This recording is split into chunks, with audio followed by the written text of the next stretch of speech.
lan moo tax ñu dugal ma QHS dëgg la pour méttital ma waaye pour bañ ma gis yeneen chambre yi. mais bii paa nag moo tax kon ñu dugal la bii paa nag ci condition yooyu ci Cap Manuel. li xew mooy dama dugg ci buntu Cap Manuel ñu ne ma simmeekul dafal taatu neen ma ne leen du ma simmeeku ñu fuye ñi ma àndaloon ñëpp ñu génne leen man rek ma des ak 10 gardes ñu ne ma gii da ngay simmeeku wala doo simmeeku ma ne ko simmeewu. parce que directrice bi nee na kuy dugg loolu la ñu lay def pour xool ba xam yoroo ay armes xool matuwaay également yi nga xam ne dañu koy jël. ma ne leen simmeekuwuma jusqu'à l'extinction du soleil ñu ne ma léegi luy pexe ma ne leen xaw ma ci dara du ma leen tere ngeen simmi ma waaye man du ma déboutonner benn bouton du ma simmi benn sous-vêtement du ma tekki benn ceinture du ma simmi benn pantalon du ma simmi benn en fait caleçon waaye nag bu ngeen ko buggee def bu ngeen ko mënee def maa ngi nii ñu déboutonner samay yére simmi sama chemise ñu ne ma simmil sous-vêtement bi ma ne leen laalu ma benn sous-vêtement ñu yëkkati na ma yëkkati sa loxo ma yëkkati ñu yëkkati sama sous-vêtement ñu ne ma ubbil sa pantalon ma ne leen laalu ma ñu tekki na ma yëkkati sa tànk ma yëkkati ñu wàccee ñu ne ma simmil sa caleçon ma ne leen simmiwu ma ñu simmi ba ma def taatu neen complètement ñu ne ma jonkonal ma ne leen jonkonu ma waaye bu ngeen mu mën a jonkonloo def leen bon ñu wàccee yëkkati ma wàccee yëkkati ma non avant loolu ñu ne ma sëkkatal ma ne leen sëkkatuma bu fekkee mën ngeen ma sëkkatloo def leen mais loolu mënuñu ko ñu ne ma jonkonal jógal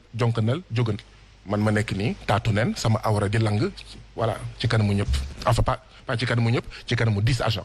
mais dama bëgg a préciser du sama taatu neen moo tax ma ne kenn du ma simmi taatu neenu képp kuy dugg kaso moo tax ma ne kenn du ma simmi dama ne damay bañ pas pour man mais parce que am na ñoo xam ne ay 71 ans 75 ans 80 ñuy dugg kaso ñu simmi leen taatu neen ma ne leen bu nekkoon seen bàyyi ñu ne ma duñ ko def ma ne man citoyen bu ma duggaatee kaso du ma simmi sama benn yére parce que du ma nangu président Macky Sall di cëral boppam 8 milliards de fonds politiques par an mënul jënd ay appareil teg ko ci buntu kaso yi muy lekk suñu xaalis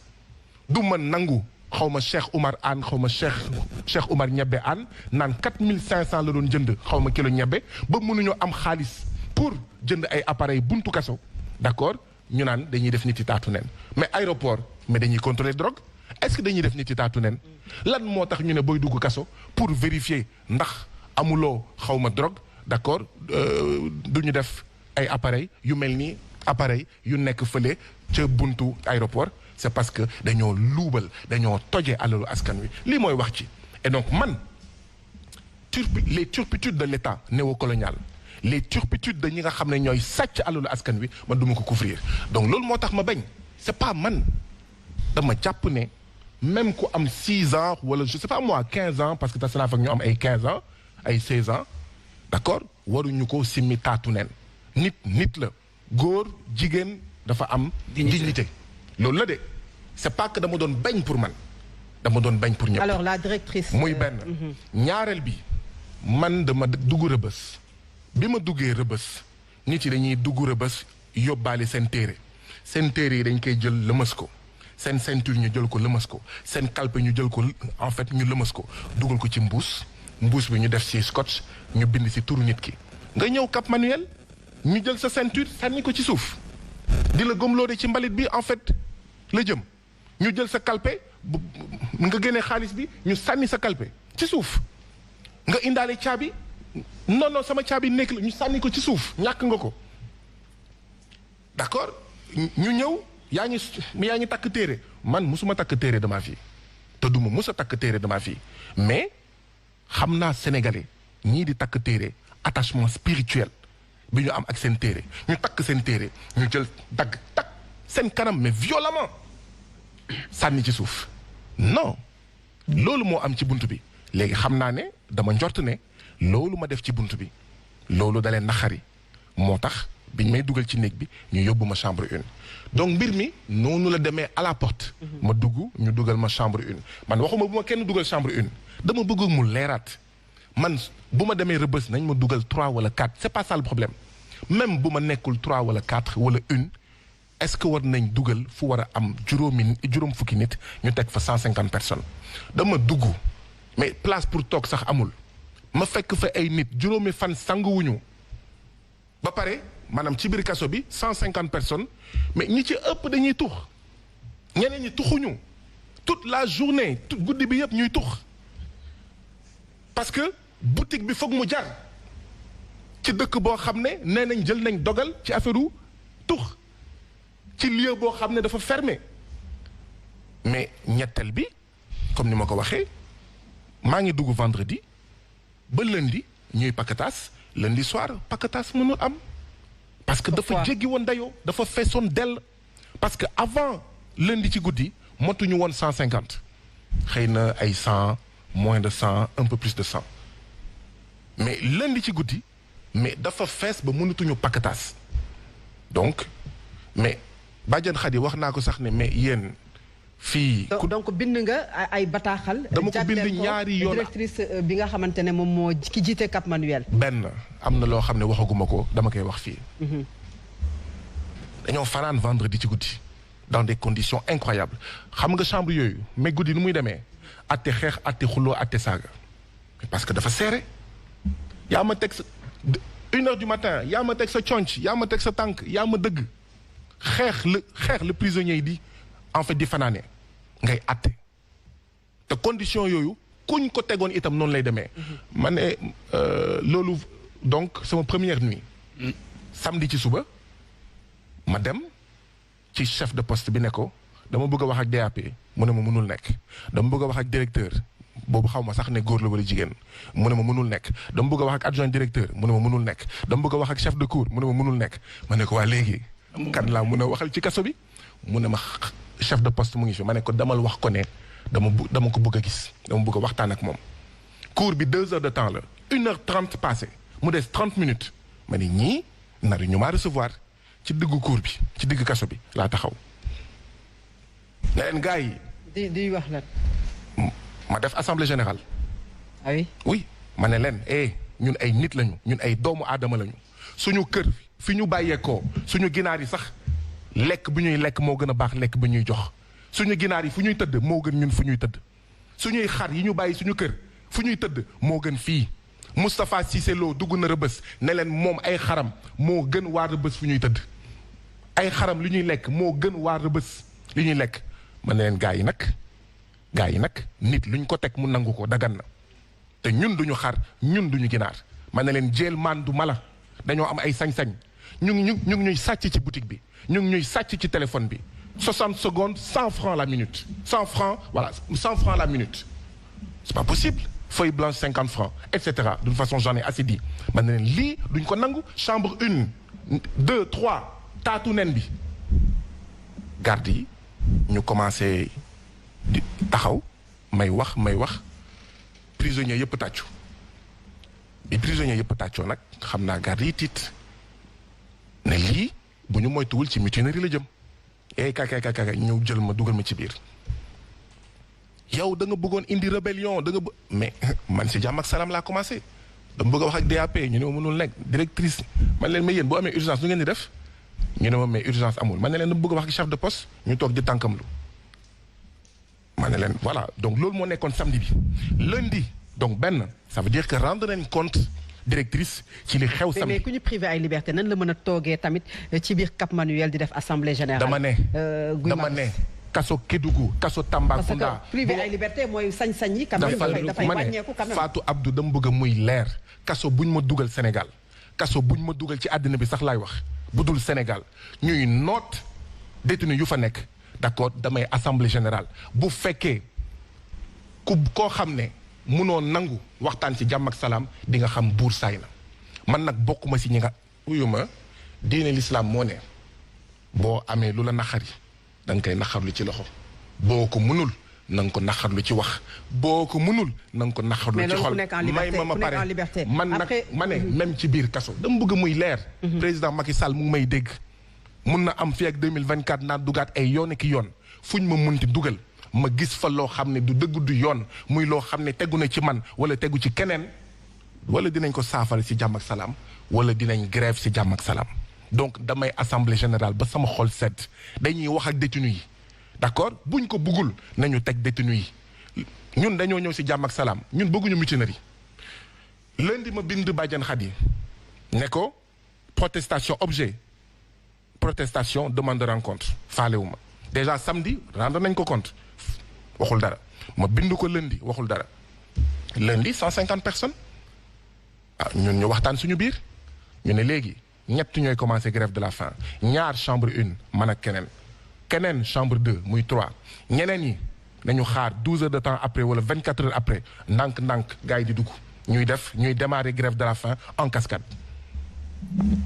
ma bind lettre 11h25 Badiane Khady ne ko information démarrage d'une grève de la faim et demande de rencontre ñu ñëw woo keneen ki nga xam ne moo commencé grève de la faim ci néeg bi après ñu toog tuuti ñu jël ma waaw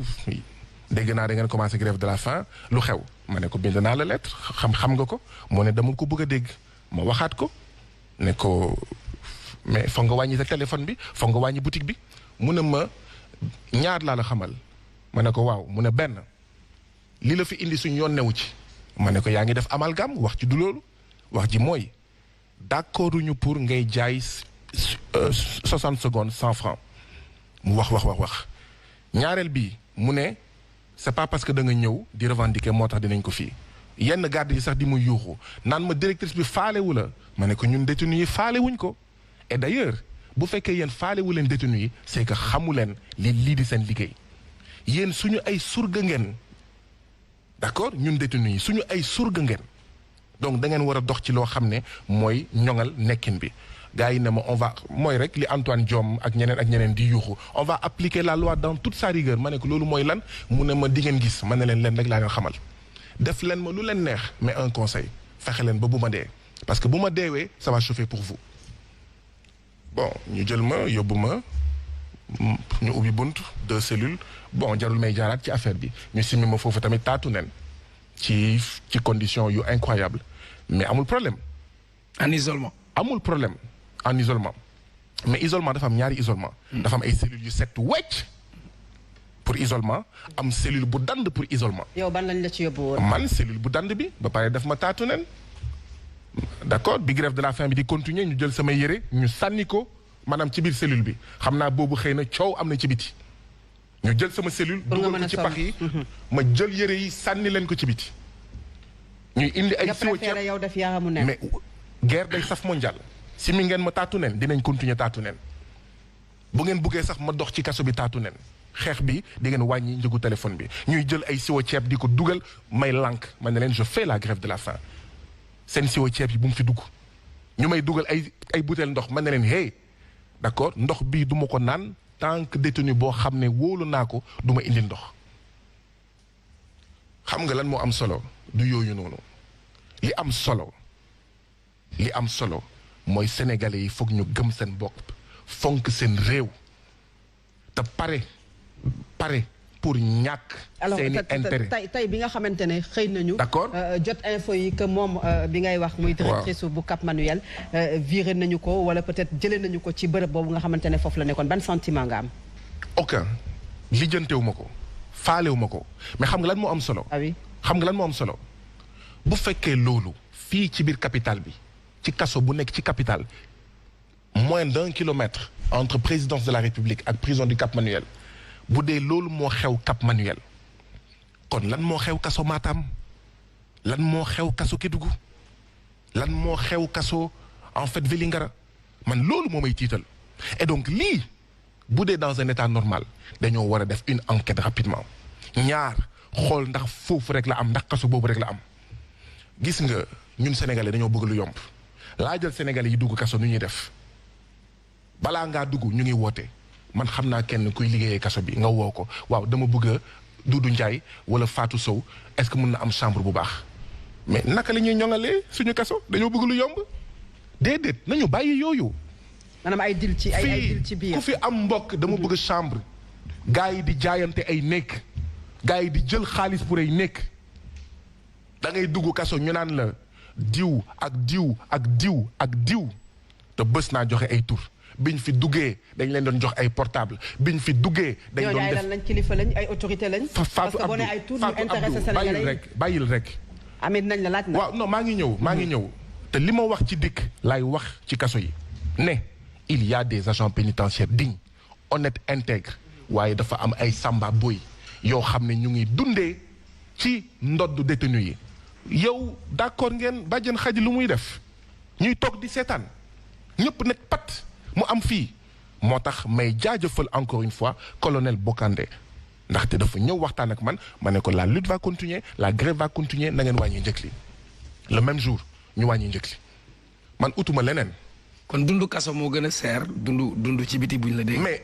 bàjjen xaji dama ko ne bàjjen xaji mais xanaa fii c'est la 15e région du Sénégal ndaxte prix yi fi nekk boo demee xaw ma Fongolimbi wala Saraya doo ko fa fekk boo demee xaw ma Ranérou Ferlo doo fekk prix yi 3000 francs le pack d'eau bi ñu xeexee ba grève de la faim ci laa jëndee beneen pack d'eau ñu ne ma 2000 francs mu dox ko wàññi. et tous les tarifs ñu ne ma téléphone 60 francs mais j'ai dit au lieutenant-colonel Bokandé ma koy gërëmaat di ko santaat ma ne ko yéen nag xam ngeen ne ah da ngeen ñu toroxal waaye ñun ñoo baax ci yéen parce que xëy na man bu ma dugg woon kaso bu ñu defoon grève de la faim xëy na yow doo xam li xew ci sa kaso bi mais pire ma wax loo xam ne mosuma ko wax da ngay ñëw téléphone dañ lay virer xaalis téléphone ne la am nga 10 000 francs téléphone donc bu jeexee mun nga bu fekk am nga xaalis nga virer waat xaalis boo wootee par exemple 2000 francs mu dese la 8000 francs téléphone entre temps ñu transféré la ci beneen kaso ñàkk nga sa 8000 francs kenn du la ko delloo non mais c'est extrêmement grave boo amee 10 000 francs boutique nga jënd ba bés bu ñu lay yóbbu ci beneen kaso mu dese la 7000 francs ñu ne la 7000 francs yooyu da nga koy jëlee marchandise ci boutique bi mais bàjjan xadi tekki na xaw ma ndax comprendre ngeen boo desewee 7000 francs au moment de sortir de la prison ñu ne la far la force 7000 francs yii duñ la ko jox nga génn ak moom da nga koy jëlee marchandise ci boutique bi. boutique bi ku ko moom. mais xaalis bi ci bàjjan xadi la doon jëm. alors Omar ñu ngi ñëwaat ci yow. d'accord mais wuyu ma xam nga lan la. nañu àtte jëlmaan yi nañu àtte jëlmaan yi. bu fekkee maanaam xaaral bu fekkee procédure maanaam Sonko bi nii lañ ko baralee dossier Khalifa Sall mi kenn mësul gis dossier bu gaawee ni fast track donc ça veut dire que ñii s'il y a de la volonté mën nañ def fast track nañu fast track dossier les Sénégalais anonymes yi tëdd ci kaso yi ni ñu baralee dossier Sonko ni ñu baralee dossier Khalifa Sall nañu baralee dossier yi nga xam ne c'est les Sénégalais lambda moo tax may waxaat nañu bàyyi 2 Sénégal 2 buts 2 fois nañu bàyyi 2 Sénégal 2 buts 2 fois nañu bàyyi non mais loolu mënul continuer d'accord nañu améliorer les conditions des prisons ma koy waxaat il y a des agents pénitentiaires dignes xam nga garde yi nekkoon maanaam Cap Manuel boutique ba même tarif que détenu yi la donc ça veut dire que suñu xeex bi sax dañoo xeexal garde yi. pour les gardes alors maa ngi garde yi nga xam ne ñooñu doon def taatu nen. fàtte naa dara. mais am na ñenn ñoo xam ne en fait nee nañ ma xamatuma ndax Sébikotane la wala en fait mais Cap Manuel mais groupe bi ñu leen simee taatu nen mais da ngay dégg yenn saa yi mais gars yi di ree mais sa koy bu ndaw. non wuyu ma non dañuy wax jaar ci digg non wuyu ma man naka laa koy woddee xam nga déedéet xam nga lan mooy wax nañu ko woddu quand même waaw non ñoom comme duñu wodd ñoom waaw ñun ñu wodd wax ci ñun may ma rek xam nga lan mooy wax ci il faut que sénégalais yi nga xam ne dañoo am ay mbokk kaso man amu mbokk kaso est-ce que mos naa am mbokk kaso xaw ma sax lan moo tax mu am ay sénégalais yoo xam ne saay bu ñuy wax ci kaso ñoom ñooy wax ci kaso sénégalais yi nga xam ne am nañ mbokk kaso doo leen mës a dégg ñu wax lan la dafa war a jeex ñu ngi naan 11000 prisonniers moo am ci kaso yi déedéet 11000 prisonniers tel jour mais du 1er janvier au 31 décembre c'est pas 11000 prisonniers li ñuy joxe mooy 11000 prisonniers jour sangam bu ñu calculer ñi nekk ci kaso Sénégal yëpp 11000 la déedéet c'est vrai mais du 1er janvier au 31 décembre c'est pas 11000 prisonniers. donc sénégalais yi nañu commencer di fulal kaso yi du dëgg du yoon ba pare indi ay peine alternative mandat de dépôt yomb na de mandat de dépôt dafa yomb mais yow dugg kaso dafa yomb déet il faut que ñu bàyyi lii. il faut que ñu bàyyi lii te du man maa tax may wax. du yow yaa tax may wax mais askanu Sénégal moo tax ñuy wax. alors dégg nañ plaidoyer bi Omar bu ñu gisee condition yi nga xam ne moom la fi Guy Marius Sagna décrire. muy condition yi nga xamante ne yu difficile la ci biir prison bi nan nga ko jàngatee li mu expliqué. waaw xam nga détaillé ko ci biir Cap Manuel. c'est-à-dire il faut ñu respecter la dignité humaine. Il est temps. On ne peut pas criminaliser le vol du bétail. On peut criminaliser. Alors que nit ki doomu aadama bi bu nekkee en prison nekk dans des mauvaises conditions loolu xel mënu ko nangu sax mais léegi wax nii ñii fi toog dunduñu ko mais man dund naa ko de Fatou Abdou c'est-à-dire bu waxoon lu xamante nii ne gisuma ne am na ci prison bi léegi dama koy wax man xam naa ne am na. lenn rek la fàtte. ci wax jëpp bu mu wax yëpp am na dafa am loolu mu wax yëpp ñii taatu neen ñii boo ñëwee yenn saa ñu bàyyi la nga dugg ñii ak lii condition de détention yi. tout dund nga ko maanaam. dama ko dund je l'ai vécu dem naa Rebeuss man. je l'ai vécu à Rebeuss mais bu ñu la indilee añ 11h li mu fàtte wax mooy mën nga ko jot 20h. les mêmes conditions yi mu expliqué yooyu nga ko dund. mais dund naa man la am na ñeneen. altine boobu may wax. waaw dañoo teg bool yi maanaam boolu reer yi mi ci biir chambre bi man maa ko compté benn dank ñetti dank bool yi jeex. waaw. mais continuer Omar. pour te dire c'est-à-dire non seulement benn dank benn ñaari dank mu jeex mais mën nga indi sa añ 11h jot ko 20h wala jot ko 19h wala mën Omar am na ay détenus yoo xam ne dañoo amoon xaalis Cap Manuel ñu yóbbu leen Sébikotane dañoo sàcc seen xaalis sama benn co-détenu mu ngi tudd Jean-Étienne Dacosta 100 000 am des na biir Cap Manuel anamu kenn xamul te du moom rek xaw ma tax comprendre ngeen maanaam dañ ko dugalal xaalis ba mu mot 100 000 ñeneen 50 000 ñeneen 10 000. mooy li nga doon expliqué sànq booy génn fa nga koy bàyyi. non loolu mooy ticket téléphone ak ticket boutique bokkul de. mooy ci buntu bi da nga am xaalis ñu lay transférer sa xaalis réer kenn du la ko jox non mais attends c'est hallucinant ça. alors on va continuer. conditions de détention yi am au niveau des prisons dafa jéggi dayoo c'est-à-dire doomu aadama bu nekk ci condition yooyu nit mënu ko concevoir ça da ngay toog du matin au soir la nuit tu peux pas dormir yaramu neen ngay def nii di toog di kotti du matin jusqu'au soir c'est inhumain loolu ci ay doomu aadama yomati nii wàllu génn na fi président génn na fi tëj nañ fa ay kilifa diine lu ne gis nañ ko fa mais nga gis la ñu nekk ci niveau de détention yomati nii est-ce que loolu doomu aadama condition yooyu war nañ ko ci mën a teg laa uufaat Abdou li am barki démb nit ñi génn couvre-feu la yenn yi c'est-à-dire xam nga tu es dans de bonnes conditions mais mënatoo dund situation boobu nga génn ne il est temps waxatuma ne ki nekk ci prison yi nga xam ne da nga koy paquetage façon paquetage boo xamante ni kenn xamul seen der yi boo leen gisee da ngay yaakaar ne ñii ay mbëtt moo leen jur da ngay dem ba sa der dootoo amati der bu baax ñii si ñàkk a fayda lañ leen tëjee ba léegi jugé wuñu leen ñii si lu xamante ni mën nga doon sax bàyyi seen kër dara du si fekk dara nga mettre leen dans ces situations là ça me rappelle Kunta Kinte détention yi ñu doon def Kunta Kinte est-ce que li ñuy def Kunta Kinte sax talewul détention yi ñi nekk ci Rebeuss ñi def ñu nekk dans tous les prisons et c'est grave loolu on a pris 155 milliards pour construire un stade olympique 61 milliards pour construire centre Abdou Diouf yi nga xamante ni ne xaw ma kañ lañ fi waxatuma la arena bi avec 66 milliards mais quand même des êtres humains on peut pas construire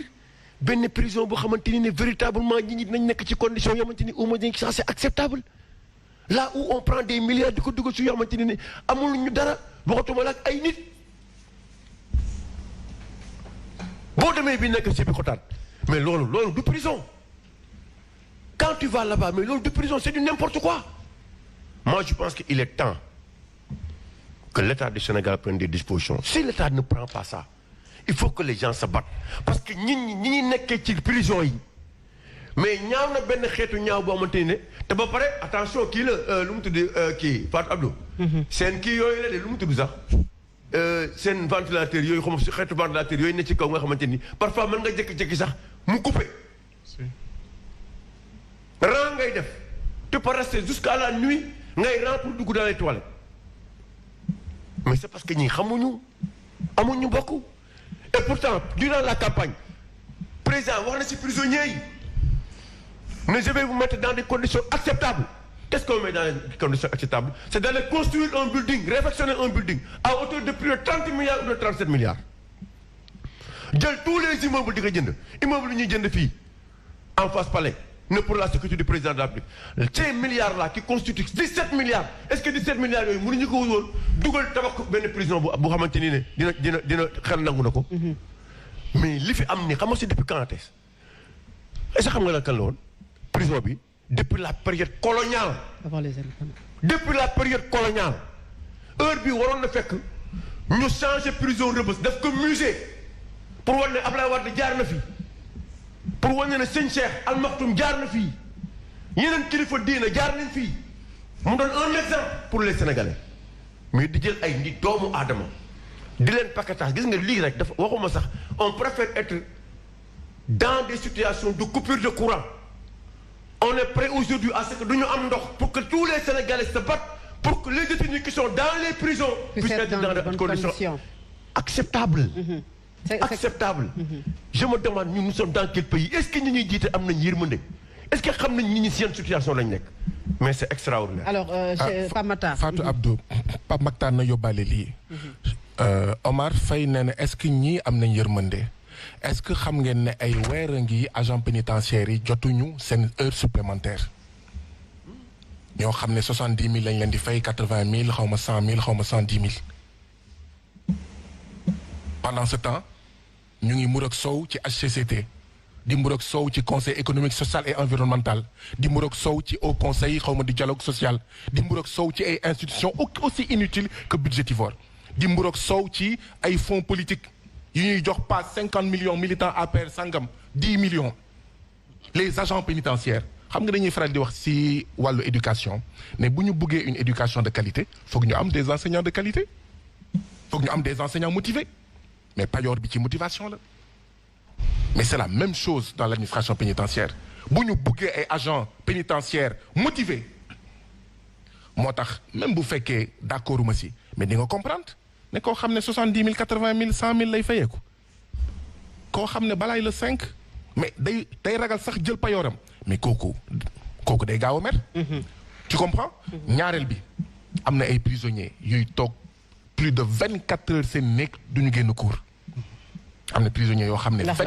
non mais parce que prison bi nuñ ko tabaxee ñàkkum place bi bëri nit bi nu ñu jaxasee ay condamnés non condamnés 27 heures. nga toog ko sa nekk. vous pensez que c'est normal 27 heures nga toog ko sa nekk balaa ngaa génn beneen bi donc foog ñu fay heure supplémentaire agent pénitentiaire yi foog ñu yokk seen payoor foog ñu changer seen. bu ñu la déggee dafa mel ne sa combat la nar a doon parce que bëri na ay combat yooyu porté du gulet ñun organiser ni fi ñun waa FRAPP. nous avons organisé des marches. waxuma conférence de presse ay marches ci affaire kaso yi. ay conférence de presse ci affaire kaso yi du gulet ça fait 3 ans qu'on le fait te day continuer pas parce que dañ fay dugg parce que le problème am na ñoo xam ne 2 ans 3 ans 4 ans lañ fay def balaa ñoo xool seen. les conditions dans les prisons oui mais pour garde pénitentiaire yi. non c'est la même chose. mbiru kaso détenu la ak agent pénitentiaire man dama leen wax sax ne yéen agent pénitentiaire yéen ñu gën a nekk ci kaso parce que ñu sax guddi ñun dinañ nelaw yéen ngeen ñuy garder. parce que sax yenn saa yi mu am ci kaso ñoo xam ne mën na leen fay juróomi yoon alors que yéen amu leen dépense fin de mois yaa ngi di xool naka ngeen di waajalee koor bi di ñëw waaye tamit foog ñu wax ne yenn saa yi ñu jox la ay mbir ci buntu bi mais ñu sàcc ko ci buntu bi administration pénitentiaire bi sàcc ko ci buntu bi ñu dugalal la fukki orange mais nga jot ñaari orange mais fukki mbàjj ak juróom-ñeent. yi nga xam ne Fatima Mbeng bi ñu jàppoon ak Abbas ci buntu Cap Manuel mbàjj yooyu la ñu indi woon Cap Manuel. ñoom delluwaatuñu ak mbàjj yooyu ñi nekkoon ci biir kaso bi les 19 yi ngeen doon dégg mosuñ jot ci mbàjj bi donc am na yoo xam ne mais dompat bay dompat néew dompat bay dompat détenu ñu ne du lundi au vendredi mënatoo jot dara samedi ak dimanche nga mun jot bool ceeb non mais non foog ñu changer affaire yi. foog ñu changer affaire yi te ñun ñoo koy changer suñu bopp Sénégalais yi nag nañu bàyyi am kersa boo duggee kaso boo génnee rek ngay nëbatu buggoo kenn yëg ne mus nga dugg kaso mais dëmm lu mu gën a bañ mooy ku ko jeebaane booy toog di noppi di gis di noppi mais dëmm bi day continuer di seeñu askanu Sénégal ci biir kaso bi. alors Pape Matar conditions yu inhumaines bu ñu déggee li ñu fi expliqué boobu ak léegi ban lecture nga am ci loolu. waaw dafa mel ni rek dañu hérité benn système boo xamante ni ñu ngi ko jël ci colonisation bi jël ko ci colonisateurs yi parce que tey kaso tey dafa mel ni dañuy humilier nit ki loolu la ñuy gën a chercher. parce que bu ñu la nee booy dugg ci prison bi dañ lay simi ba nga set wecc ñun la sëggal nga sëgg ñun la juutul pour naan dañuy jéem a xool nagam dissimuloo arme foofu yaakaar naa ni loolu c'est inacceptable. là où benn portique de sécurité rek waroon na mën a assurer loolu te malheureusement tey day wane que ni vraiment suñu dirigeants yi parce que aussi ñu bëri duñu dund réalité prison tey ku mel ni Guy Marius Sagna bu nekkoon peut-être ministre de la justice dina am yërmande du ma ni sax yërmande dina am responsabilité ba dina def li nga xamante ni mooy li wax tey mënuñu comprendre Sénégal bii de prétendre à l'émergence Sénégal bi nga xamante ni dafa am TER am ay BRT am ay mbir yu doy waar ci technologie Sénégal boobu tey jii ñooy def ay fouilles corporelles ñooy jël loxo di ko dugal say taat di naan dañuy xool arme wala amuñu arme xam nga loolu ci kilifa boo génnee dafa am kersa bi nga xamante ni dafa mel ni moom nañu bëggoon dindi ci yow et puis après au même moment il ose nous parler de réinsertion ñoom ñu lay déshumaniser ñoom ñi nga xamante ne dañuy jël lu tax nga nekk nit sa dignité ñoom ñoo koy jël ci buntu kaso bi laataa ngay dugg ci biir ñoom ñoo koy jël ba noppi di la wëlbatiku di naan réinsertion dans ces conditions nan la nit ki di réinsérer ci société boobu donc je crois que lii dafa nekk ay mbir yu doy waar et puis lii mu wax nii dafa ñëw gën a conforter témoignage bi fii Boubacar Seye doon def moom aussi di rappeler que ni nee na ci biir kaso bi nañ ko doon joxe ay cere ba mu jëlee fa jabet est-ce que tey dañuy toog di seetaan ay nit ñu jël leen parce que ànduñu ak nguur gi encore une fois tey Guy Marius Sagna bu nekkoon militant wu APR wala Benno Bokk Yaakaar problème yi muy dund du ko dund parce que fuuy boobu ñuy wax naan mais kaso dañ lay priver say liberté mënoo fa am aussi lu la neex Pape Matar non xam nga waxuñu waxu liberté mais dañ la ni sa dignité loolu dafa nekk un droit constitutionnel dañ la ni l'être humain est inviolable et sacré l'État a l'obligation de le protéger donc bu ñu la nuyee da nga am obligation def benn mbir obligation boobu du dépendre fi nga nekk fépp foo mënti nekk dañ la war a protéger sa dignité boobu mooy tax nga nekk être humain dafa inviolable amul lenn lu ko mën a justifier donc di wax ni que vraiment bu ñu tollee ci situation yi président Macky Sall yaakaar naa ne mi ngi dégg bu baax lu Sénégalais yi di wax ñuy dégg chaque fois nit ki bii dugg ci kaso dañuy naan ay mbir yu ñàkk fayda ay délinquants mineurs bu ñu duggee ci kaso bu ñu génnee dañuy gën a sadique mais malheureusement lépp conditions yëpp dañuy réunir que boo génnee da ngay développer lu nasaraan di tuddee ressentiment da ngay dem ba yow benn haine sax ngay mujj am ci ñi nga xamante ne ñoom ñoo fa nekk alors que ñoom aussi gi mi ngi koy wax léegi ñi ngi dans ces mêmes conditions période Covid bi yaakaar naa une semaine nañ doon ñibbi dañ doon obligé passer toute la semaine du ñu mën a dem seeni kër ñoom jelmaan yi nekk ci ay conditions ñoom aussi yu doy waar parce que li ngay wax nii dem bay jël ay orange yu jàmm ay banana jàmm c'est parce que ñoom aussi dañuy nekk dans des conditions yu doy waar te kenn moo leen ko teg loolu seen kilifa yi nga xamante ni chaque décennie ñu dem taxawaalu buntu Rëbës ñu defaral leen ñaari pièces yoo xamante mën nañ ko visiter ñëw taxaw ni way gis nañ conditions yi dinañ fexe soppi li nga xamante ne moom mooy nekkin ak lii te gis nga vraiment Fat Abdou il faut que état bi jël ay responsabilités am il faut que ñu jéem a changer conditions de détention te lii ñuy wax détention préventive fac droit boo fa demee problème bi résoudre 10 cabinets d'instruction nga am d'accord mais mën nga koo yokk parce que du matière grise bi moom moo fi manqué tey boo demee fac droit ñaata xale ñoom ñoo fa nekk ay maîtrisards organiser leen ay concours tey jii bu nekkee da nga manqué ay magistrats demal foofu nga dem récupérer leen xale yi ñi ngi fi am nañu xam-xam am nañu lijaasa mais parce que ñoom seen yoon newu ci bas peuple bi nga xamante ne ñoom ñooy nekk ci kaso te kaso am na ay kilifa yu fa nekk gis nga lii ñuy wax nii dafa am ñu ñuy fuyee ak ñu dul fuyee effectivement ku mel ni Oumar Sarr leer na li ba mu demee Cap Manuel dundul li nga fa dund man en tout cas seeti naa ko foofu te xam naa ni nekk woon ci condition yooyu noonu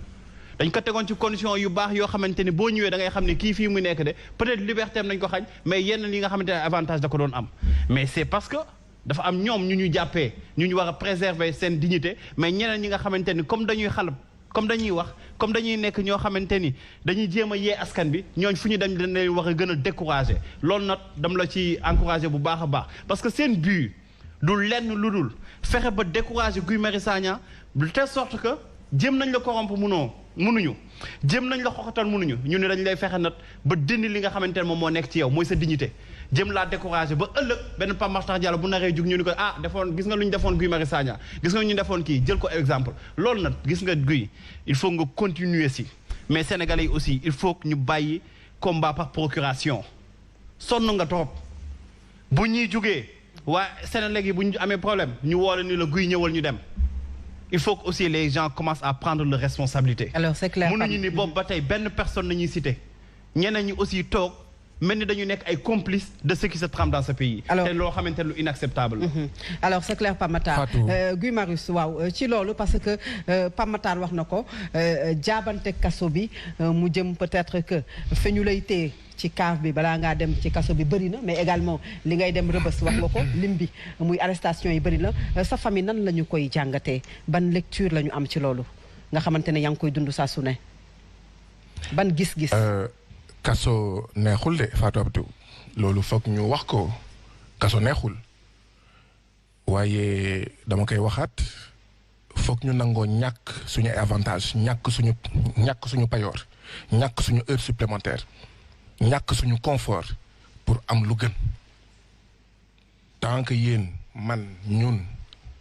yéen mii di ma seetaan parewu leen pour ñàkk dara du ñu am Sénégal bu gën du ñu am Afrique bu gën dama génn kaso taal sama téléphone ci yoon bi may wax ak sama doom bu jigéen ñu nuyonte et tout ça mu ne ma papa aujourd'hui c'est le plus beau jour de ma vie ma ne ko pourquoi. mooy bu mujj bi mu ne ma parce que tu es libre. tey mooy bés bu gën a rëy ci man ma ne ko ndax lan mu ne ma parce que da nga génn kaso. alors bu ma waxee loolu c'est pour dire que kaso neexul yombul ci kii di tëdd kaso mais yaa ngi xalaat sa doom yaa ngi xalaat sa jabar. elle le dit souvent saa boo génnee wala. mais dernière fois wala avant dernière fois bi ma waxuma bii donc bi ma génnee kaso bi ma waxtaanee ak sama doom ne ko écoute sama doom man damay xeex pour beneen Sénégal et donc foog nga comprendre ne xeex pour beneen Sénégal régulièrement damay dem kaso parce que sama doom bu jigéen yaayam daanu ko woon wax dëgg bi bu ñu ma jàppee kenn du ko wax dëgg mbokk yi kenn du ko wax dëgg dañ koy naan sa papa dafa dem Mauritanie wala dafa dem Mali wala dafa dem xawma Guinée mais bi ma toogee ak moom di ko expliquer mu ne ma yoon bale passé sax dañoo jàkkaarloo woon xawma ak télé bi ñu jékki-jékki rek ci télé bi ñu ne Guy Marius Sagna en prison ñëpp daw jël télécommande bi fay et tous les autres jours boobu bés la télé gëj a tàkk